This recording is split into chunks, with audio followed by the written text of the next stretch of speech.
Hello guys, welcome back to the channel. In this today's video, I'm going to show you how you can create a group chat on Discord. Okay, let's get into it guys. Here I have already opened my Discord application. And first of all, I'm going to go to the friends menu. And then you can click on this option guys, new group DM. And you can select friends. You can add 9 more friends right here. You can type the username of a friend, and I'm just going to add this friend, for example. And once you're ready, or once you have done adding your friends, you can click on create DM.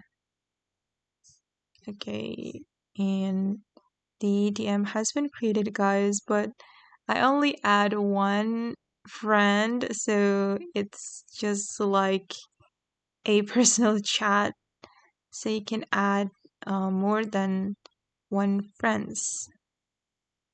Yeah, just like this, and we can click on create group DM, and the group will be like this. Okay, and that's how we can create group chat on Discord. I hope this video will be useful for you. Thank you so much for watching, and bye.